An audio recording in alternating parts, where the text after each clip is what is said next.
I met Miss Taylor Swift on April 10th, 2009, or somewhere around that, when Hannah Montana, the movie, was released, and she made a cameo appearance as herself, and she performed this lovely little tune called Crazier?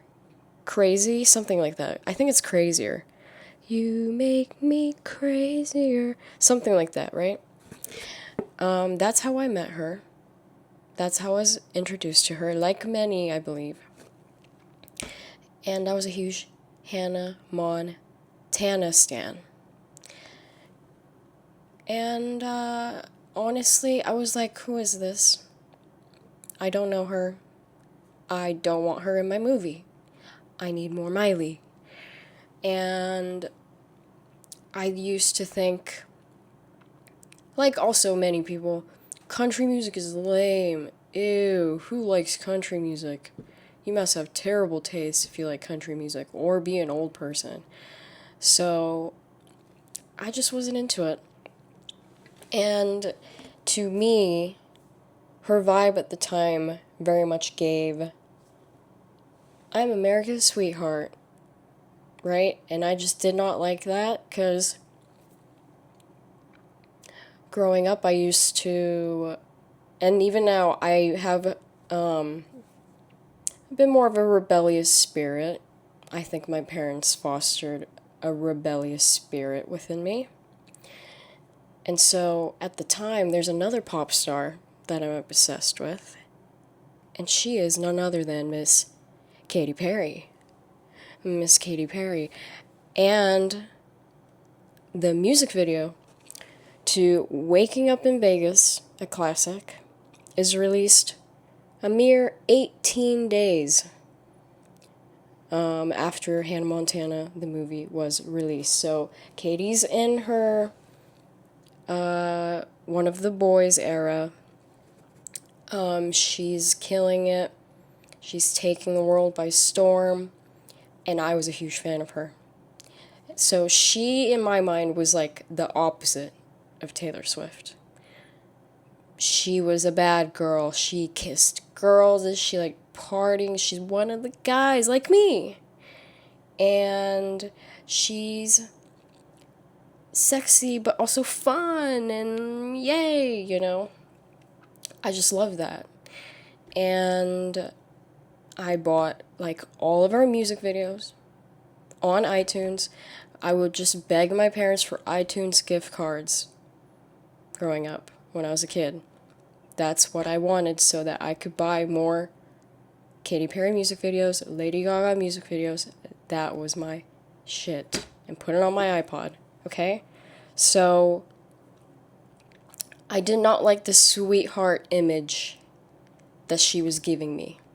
That's how I was interpreting it, okay?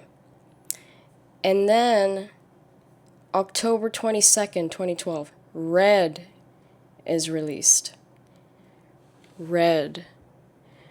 Red has classics, I guess? Yeah, classics such as I Knew You Were Trouble on it. Which, you know, I didn't like. See, but this is where it starts. Her songs are everywhere, and they are undeniably catchy. Undeniably catchy. They don't leave your brain. And at the time, there were these videos that were viral of this song, but then during the part where she goes, oh, it was replaced with a goat screaming. And at the time, that was peak humor. And everybody ate that shit up. And I thought that was funny. And I ate that shit up. And I was like, yeah, this version's way better than the original. But secretly inside, I think there's a part of me that was like, I kind of do like this song. But I don't want to tell anyone, because I don't want that to be part of my brand. I did not want liking Taylor Swift to be a part of my brand. I did not want people to know that. So I was very much, nah, I don't like Taylor Swift. I'm more like a Katy Perry kind of girl. I'm more like Lady Gaga kind of girl. Okay? And then also, here's another classic on that album. Shake It Off. I hate this song. It is, again, undeniably catchy, and it played everywhere. It is one of the catchiest songs of all time. I do not like it. I do not like it. And I think this is when I kind of start realizing that she, as a pop star, has an extremely polarizing quality. Because I think when this came out, a lot of people loved the song, and a lot of people hated the song. Whoa, it looks like I'm being birthed by these women. This would be a good thumbnail. So I think that's when I started to realize that. But I didn't have enough brain cells, I think, to really ponder on that, meditate on that, think about what that means. So I was just like, man, I don't like her. Man, she's kind of lame. That was my thinking. I hate the song. It's so catchy and stupid. I hate it. And it played everywhere, and it drove me insane. And then, this is a little side note. Katy Perry and Taylor Swift has beef. She tweets on September 9th, 2014. Watch out for Regina George in sheep's clothing. Apparently this is about Taylor Swift. And at the time, I honestly wasn't paying... Wait, I skipped ahead. I'm so sorry, I skipped ahead. But they all kind of blend together. I was too busy being a very active fangirl of Vampire Weekend and MGMT, and then also later Tobuscus and Ben Folds, which is a crazy mix, but I was too busy doing that to really know, like, oh, Red came out.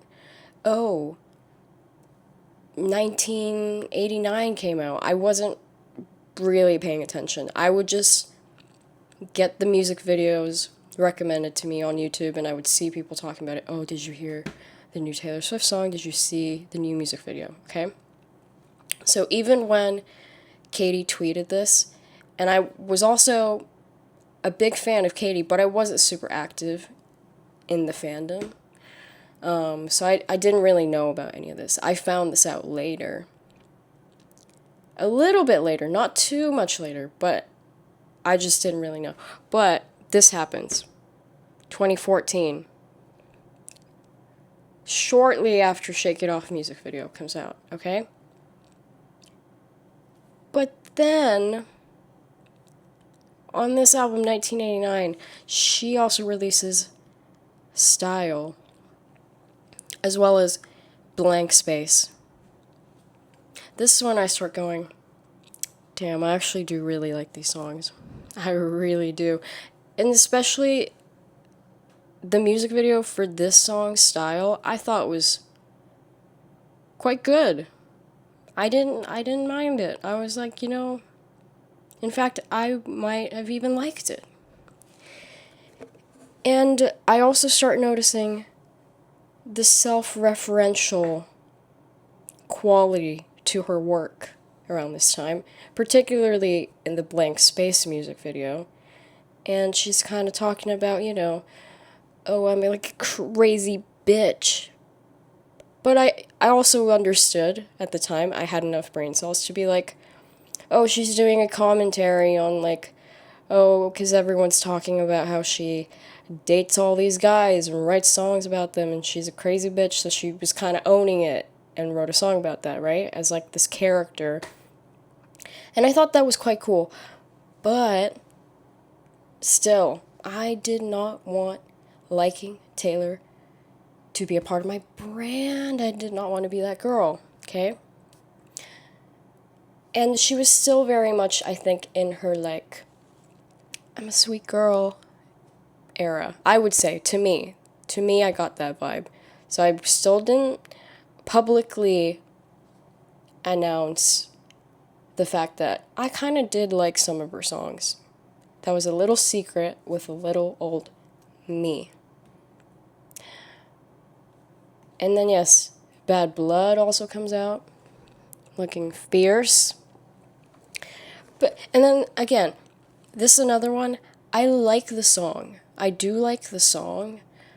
But in this one, I did not like the music video and the vibe of, like, girl squad, bad bitches. Like, I did not like that vibe at the time. I thought it was real corny, and, like, it just felt like performative feminism vibes. And I also think at the time I started learning about, like, Riot Girl and stuff, and I was really into that. So then, like, why wouldn't I be into this? I don't know. Riot Girl was, like, this kind of underground 90s, like, punk feminism, fuck yeah, girl empowerment kind of movement. And that crossover with mainstream extreme success didn't really make sense to me at the time. And also, I didn't like things that were, like, mainstream that much. And didn't have that spice. Taylor just didn't have that spice to me. She didn't have enough offensiveness to her, especially up until this era. I think, yeah, she got flack for, dating all these guys and writing songs about them, but it's not much. People still loved her. She was so successful, right? Oh, but then the tides change when Kim Kardashian releases footage of Taylor Swift approving Kanye's famous lyrics, where Kanye says, I made that bitch famous, in reference to Taylor Swift. At this time, I still am not a huge fan of Kanye. I hadn't really listened to him, but I did start properly listening to him more around Life of Pablo era. I think, honestly, this is kind of what got me into Kanye, well, bit by bit. I wasn't full into it until he dropped Yay, but I was very drawn by this whole drama. If you don't know what happened, this happened July 17th, 2016. Kanye, I believe before this came out, right? He releases a song, Famous, where he calls Taylor a bitch. But in, like, I make that bitch famous, And then Taylor's just like, I don't appreciate that. He calls me a bitch? What the fuck? And then Kim Kardashian posts videos of Kanye in the studio on the phone with Taylor, seeming to, explain the lyrics like, yo, I have this idea. Do you like it? Can I say? And she is like, yeah, go for it. Now, apparently, I'm not trying to argue with you right now, okay? I'm not. If you're a Swiftie, that's cool. That's cool. And I'm also not trying to be like, yeah, let's hate on her. Because I don't really know how to feel about her anymore, as you'll come to understand throughout this video.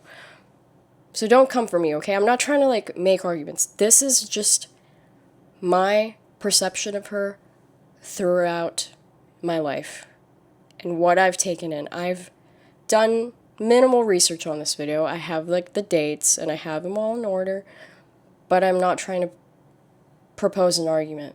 I'm just trying to tell you my thoughts and feelings on Taylor Swift, okay? So, but this video comes out. I'm still a kid at this point, and I hate Taylor Swift. On the outside, secretly, I do like some of her songs, and I do listen to some of her songs, and I sing them in my head sometimes. But on the outside, I'm like, I don't like Taylor Swift. I think she's lame. I think she's cringe, you know? But then this drops. Twitter's going crazy over it. Taylor Swift is over party. It's trending. And I was so into it. And I think that's kind of when I started learning about Katy and Taylor beef. And then I was like, yo, Katy doesn't like her. So that means I don't like Taylor too. I think that is parasocial vibes.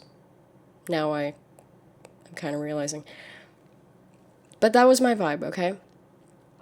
And I remember feeling so happy, which is crazy and so mean, but I was like, yeah, I knew there was something up with this B word. And serves her right. Like, I thought that. Because I was also consuming a lot of people being like, yeah, Taylor Swift is over.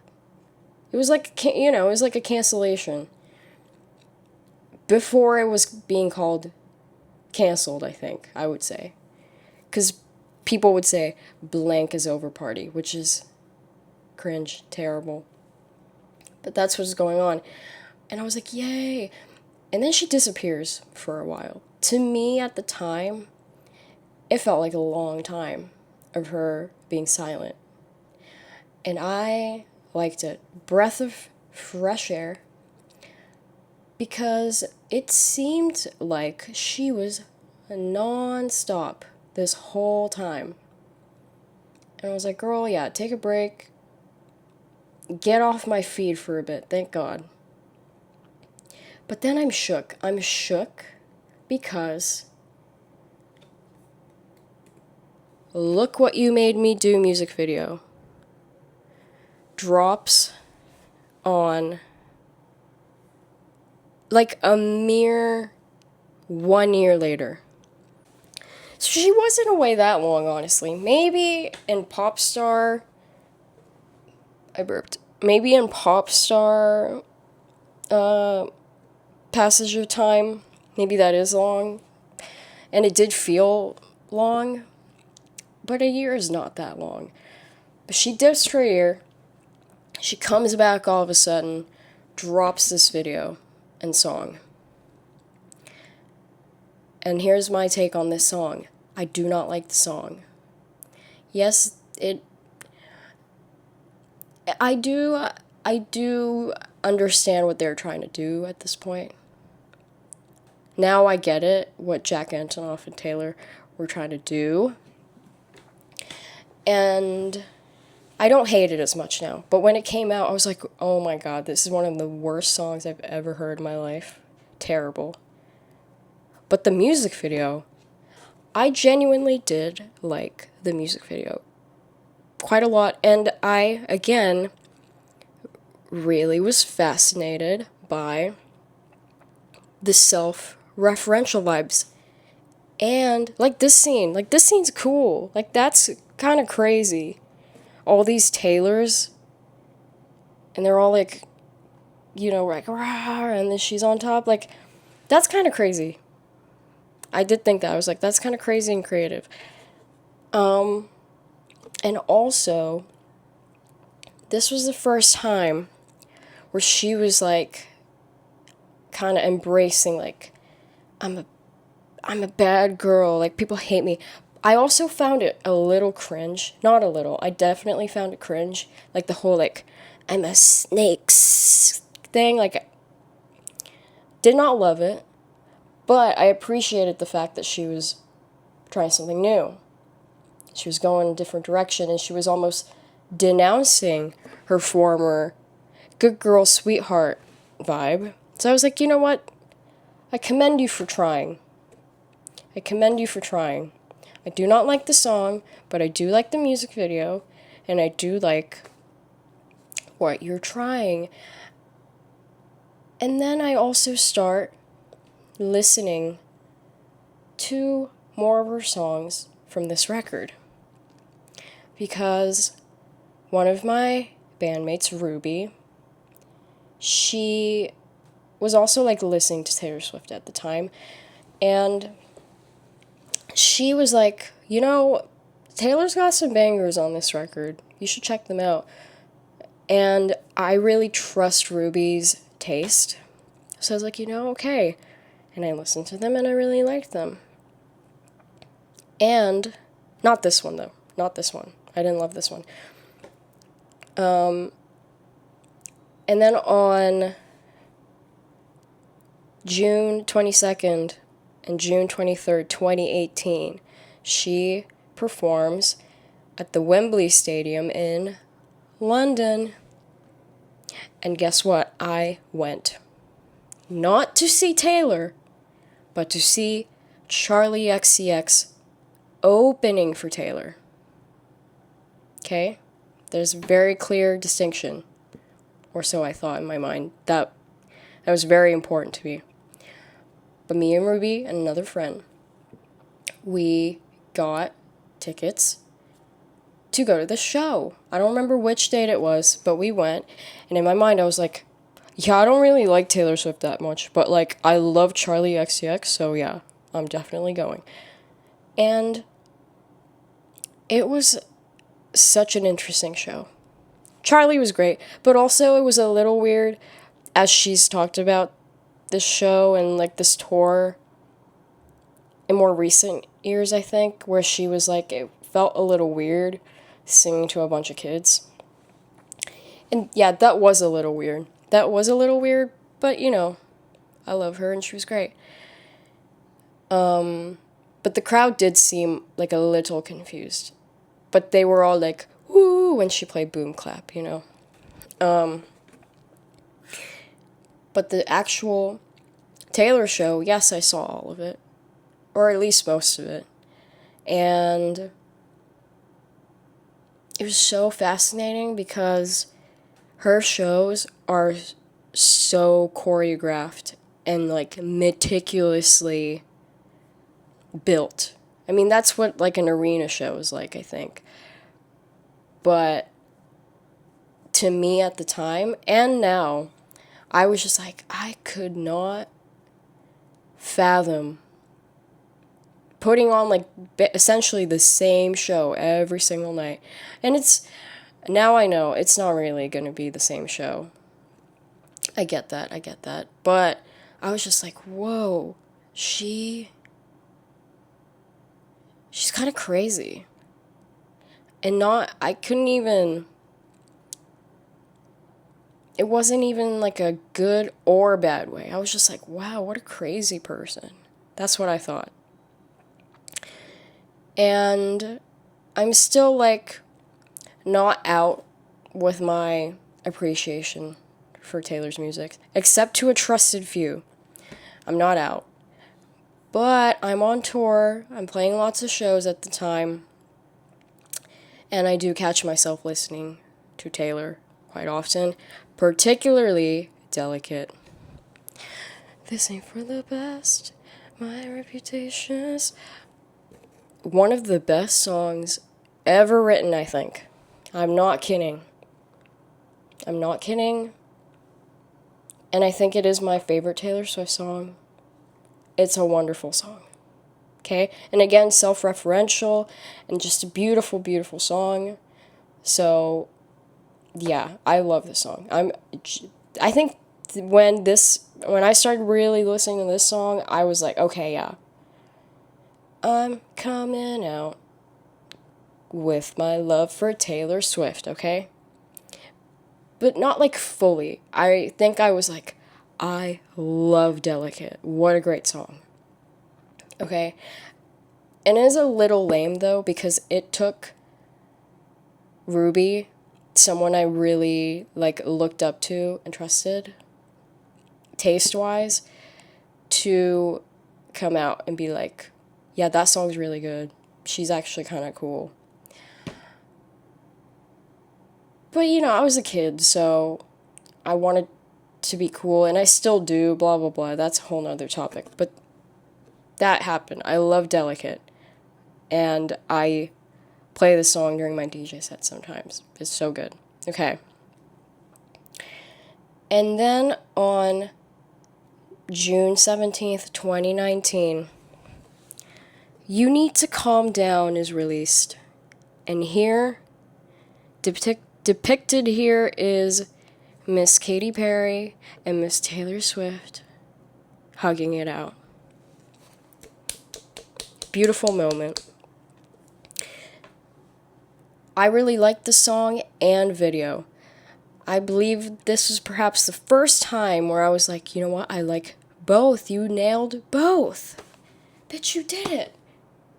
And you even made up with my favorite.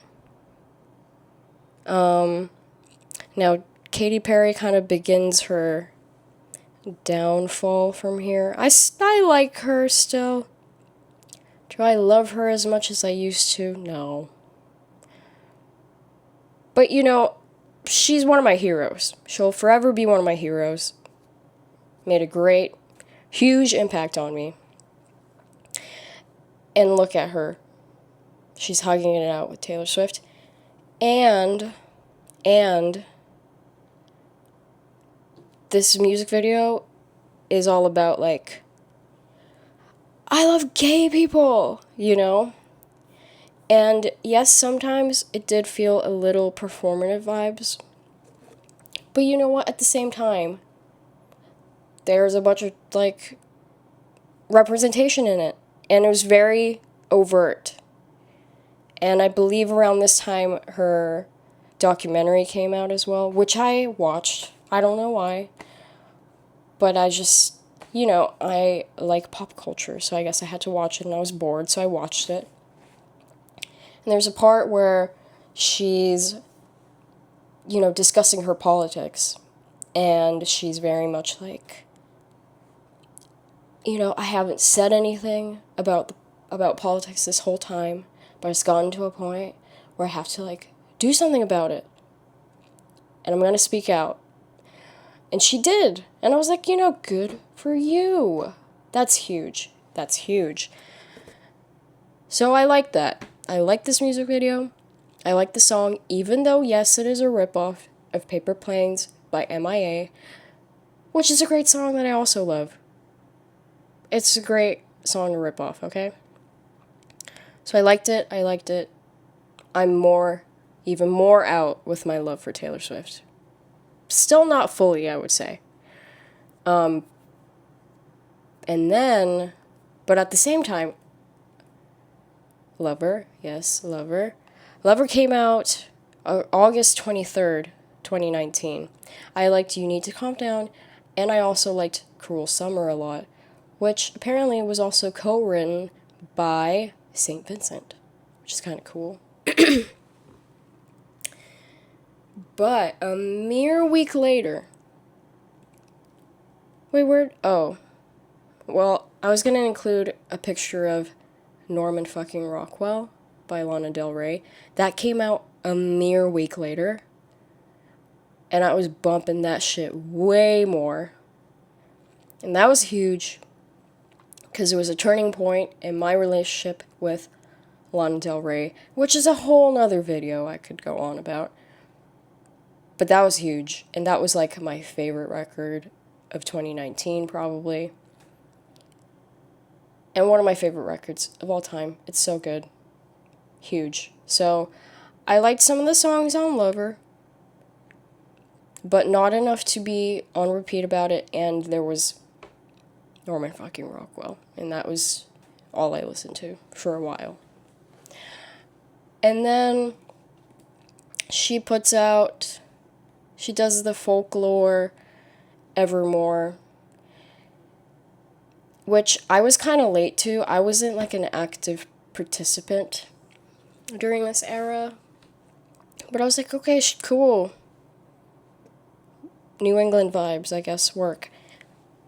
When I started really getting into her is when, hello, Midnight's dropped. Okay, and this was, I would say, the first Taylor Swift record that I listened to in full. Top to bottom, okay? I didn't listen to the bonus tracks. No. I listened to this top to bottom, and I thought it was pretty great top to bottom. Except I will say vigilante shit a little cringe. I do like it, but I also notice that she always likes to include like a bad bitch song. Like, I'm a savage type song, and I don't really like those songs because it feels a little forced. And it's a little cringe. But anyway, I really like this record. And yeah, bangers. And I think once I got really into this record, then I went back and listened to some Folklore and some Evermore. Honestly, I didn't listen too much of Evermore. I listened to more of Folklore. And my favorite songs on Folklore is August, Mirror Ball, This Is Me Trying, and maybe a few other songs, but I can't think of them now. Those are my favorite songs. And I love Midnight's. Midnight's, fantastic record. And March 17th, 2023, Eras Tour.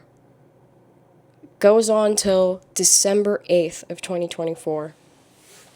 This huge hurrah of her career. The biggest tour anyone's ever done. And I'm like, okay, work. Good for you. But also, in the middle of her tour, she puts out Tortured Poets Department, April 19th, 2024, which I listened to. I wasn't floored by it, but I also didn't hate it or anything. But I would say, especially within my circles, the tides fully were changing around the Folklore Evermore era of general consensus within my girly pops groups and stuff of our thoughts on Taylor Swift. Because I would say me and my girls, we weren't huge fans of Taylor, but Folklore Evermore, the girlies started to be like, yo, I actually do kind of like her. Like, they were saying it publicly. And I was like, okay. And people were into her. And I was like, okay, yeah, I actually do like some of her songs as well. I do. Then she puts out this record, which I thought was like, okay. And she's dating this guy that seems weird. And I don't know, I'm just like, okay. Okay, Taylor. And then she drops Life of a Showgirl, October 3rd, 2025. Now she's dating Travis Kelce, blah, blah, blah. And I understand that she loves music, and she just is constantly making music. But at the same time, I'm like,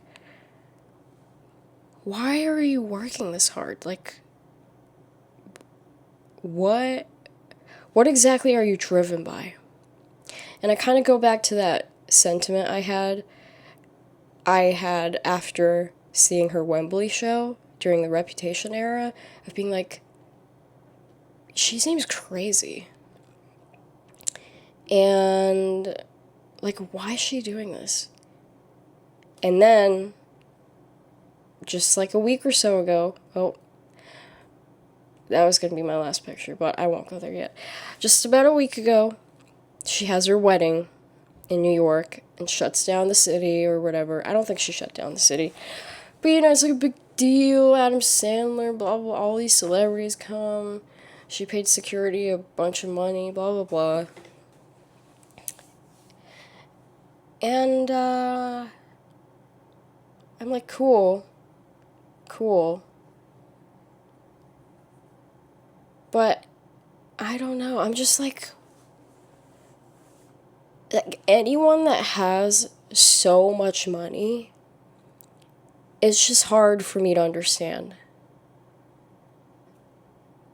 Like, I feel like you get to a certain point, right? And you're like, well, I've done it. Also, because I don't really like working. And I don't think most people do. Like, you know that thing of CEOs being like psychos? I'm not calling her a psycho necessarily, but I just get a little bit of that vibe from her. Don't come for me, okay? Don't come for me. I'm not necessarily like calling her out. And then some of you be like, no, you should call her out because, like, oh my gosh, leave me alone. Leave me alone. You don't know me, and I don't know you, and I don't know Taylor Swift. She doesn't know me. Everyone just leave each other alone, okay? But yeah, I just don't get it. I just don't get it. She puts out all this music while she's on tour, and constantly breaking records. I mean, yeah, good for her. Like, truly good for her. But I find it very hard to comprehend. But I guess that's why she's so huge. I don't know, she has something. I don't know what it is, but she has it. And she captivates so many people. And I made this whole video on her. So I can't be a hater. If I'm making this long of a video, I'm not a hater. I'm a Taylor Swift lover. And I think another reason why I struggle to flat out say, she's an evil person, I don't like her, now is because she writes some bangers. She is a good songwriter. And she is kind of hit or miss sometimes. Or perhaps most of the time, for me, from my perspective. But she's written some songs that have really, really resonated with me. So that's what is so confusing about her to me. Because, like Elon Musk or Jeff Bezos or any of these crazy CEOs, they didn't write Delicate, you know? They just, like, make a bunch of money. And that's pretty much all they do. They're not really, like, connecting with people, you know? Taylor is making a shit ton of money and connecting with a shit ton of people. So I just, like, is her mission to spread her music as much as possible so as many people as possible can resonate with it? Like, I don't fully get that. Like, why does it have to be such a huge thing every single time and be doing it constantly nonstop? I don't know. But anyway, she's a character, for sure. I think we can all agree she's a huge character in culture. And everybody has an opinion on her. And that is why I'm starting a little series called What Do You Think of Taylor Swift? Or What Are Your Thoughts on Taylor Swift? One of those, I think. And I just have a little conversation with people about things, not necessarily, I don't really want it to be about Taylor Swift, because I don't want it to be like a Taylor Swift hating podcast. I don't want it to be a Taylor Swift loving podcast. I find it interesting, the things that people bring up when Taylor is brought up. I want to talk about, there's so many things you can talk about. People have so many opinions on her, I think. Even if you're not a fan, or even if you're not a hater, I think everyone has a thought on Miss Taylor Swift and the things she does, and I think it says a lot about that person as well. So I want it to be more about that person and like a conversation on culture and society and blah blah blah. Not really about Taylor. So this is kind of like the unofficial. One sec. Okay, I'm back.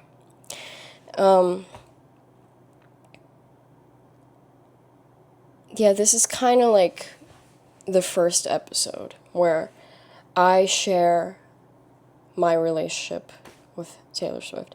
And this video was mainly talking about her, I guess, but I think I also shared a lot about myself and how with each era that she's gone through, I had my own eras, and how those two there's an interplay between those, you know? And I was full on hater at one point, to being like kind of like her, and then being like, yeah, I do like her, and then being like, I don't even know anymore. I don't know. So, let me know what you think of Taylor Swift. I'd love to know. Okay, that's it. Goodbye. See you. Stay tuned for a new episode of What Do You Think About Taylor Swift? Or what are your thoughts on Taylor Swift? Okay, thank you for watching. Goodbye.